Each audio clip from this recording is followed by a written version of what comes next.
CM చంద్రబాబుపై నమోదైన అవినీతి కేసులను అడ్డగోలుగా మూసివేసే పన్నాగమే లక్ష్యంగా టీడీపీ కూటమి ప్రభుత్వం బరితెగించి వ్యవహరిస్తోంది. ఏకంగా ఆ కేసులను విచారిస్తున్న న్యాయాధికారి కదలికలపై ఇంటెలిజెన్స్ విభాగం ద్వారా నిఘా పెట్టిందన్న విషయం సంచలనం కలిగిస్తోంది. ఇంటెలిజెన్స్ అధికారులు నిఘా పెట్టారని ఆ జడ్జి వ్యాఖ్యానించడం పరిస్థితి తీవ్రతకు నిదర్శనంగా నిలుస్తోంది.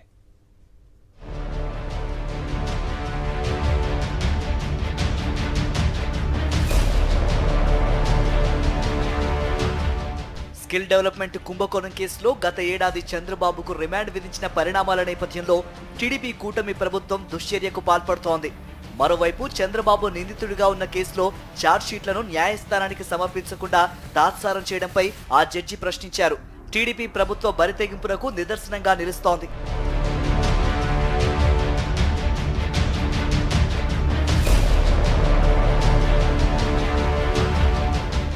చంద్రబాబుపై నమోదైన కేసులను విచారిస్తున్న ఓ న్యాయస్థానం న్యాయాధికారిపై రాష్ట్ర ఇంటెలిజెన్స్ అధికారులు నిఘా పెట్టినట్లు తెలుస్తోంది. ఆ జడ్జి ఇంటి పరిసరాల్లో తిష్టవేసిన ఇంటెలిజెన్స్ అధికారులు ప్రతి కదలికను గమనిస్తూ ఎప్పటికప్పుడు ఉన్నతాధికారులకు సమాచారం చేరవేస్తున్నారు. అయితే నిఘా వేసిన ఇంటెలిజెన్స్ అధికారులను న్యాయాధికారి సిబ్బంది గుర్తించారు. న్యాయాధికారి కోసం వాకపు చేస్తున్న విషయాన్ని పసిగట్టారు. ఈ విషయాన్ని తీవ్రంగా పరిగణించిన జడ్జి ఓ పోలీసు అధికారిని దీనిపై న్యాయస్థానంలోనే ప్రశ్నించారు. ఇంటెలిజెన్స్ అధికారులు ఎందుకు మాటు వేశారని ప్రశ్నించడంతో ఆ పోలీసు అధికారి తత్తరపాటుకు గురయ్యారు.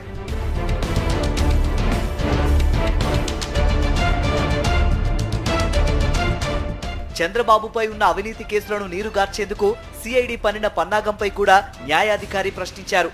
2014 నుంచి 2019 మధ్య టీడీపీ హయాంలో చంద్రబాబు అవినీతి ఆధారాలతో సహా నిగ్గు తేల్చిన సిట్ దీనిపై ఇప్పటికే న్యాయస్థానంలో ఛార్జ్షీట్లు దాఖలు చేసింది.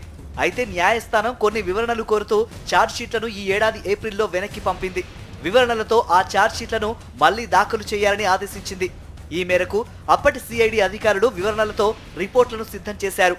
అయితే జూన్లో టీడీపీ కూటమి ప్రభుత్వం అధికారంలోకి రాగానే కొత్తగా నియమితులైన సిఐడి ఉన్న ఛార్జ్షీట్లను తొక్కిపెట్టారు. న్యాయస్థానంలో దాఖలు చేయకుండా ఉద్దేశపూర్వకంగా తీవ్ర జాప్యం చేస్తున్నారు.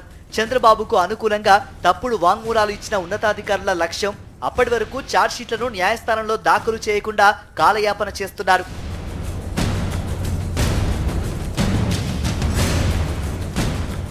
సీఎం చంద్రబాబు, మంత్రి పి నారాయణ ప్రధాన నిందితులుగా ఉన్న అసైన్డ్ భూముల కేసులో గత ఏడాది సిట్ అధికారులు ఓ రియల్ ఎస్టేట్ వ్యాపారి నివాసంలో సోదాలు నిర్వహించి కీలక పత్రాలను స్వాధీనం చేసుకున్నారు. ఈ నేపథ్యంలో అసైన్డ్ భూముల కుంభకోణం అంతా వెల్లడిస్తారని, అప్రూవర్ గా గుర్తించాలని కోరుతూ ఆ రియల్ ఎస్టేట్ వ్యాపారి న్యాయస్థానంలో పిటిషన్ దాఖలు చేశారు. సిట్ జప్తు చేసిన పత్రాలను విడుదల చేయాలని ఆయన ఇటీవల న్యాయస్థానాన్ని కోరారు. దీనిపై కొద్ది రోజుల క్రితం విచారించిన న్యాయమూర్తి అసలు సిఐడి ఇంతవరకు ఛార్జ్షీట్లను ఎందుకు దాఖలు చేయలేదని ప్రశ్నించారు. ఆ ఛార్జ్షీట్లు దాఖలు చేయనంత వరకు ఆ రియల్ ఎస్టేట్ వ్యాపారి అప్రూవరా లేక నిందితుడా అన్నది నిర్ధారించలేమన్నారు. ఛార్జ్షీట్లను ఇంకా ఎందుకు దాఖలు చేయడం లేదని న్యాయమూర్తి ప్రశ్నించగా సిఐడి తరపు న్యాయవాది సరైన సమాధానం చెప్పలేకపోయారు.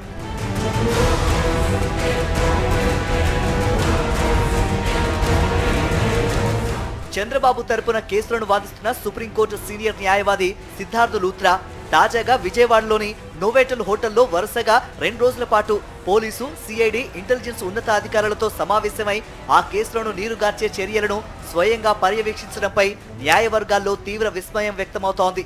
ఈ కేసులో గతంలో వాంగ్మూలాలు ఇచ్చిన ఉన్నతాధికారులు ఇతరులను బెదిరింపులకు గురిచేసి తీవ్ర స్థాయిలో ఒత్తిళ్లకు గురి చేయాలని పథక రచన చేశారు.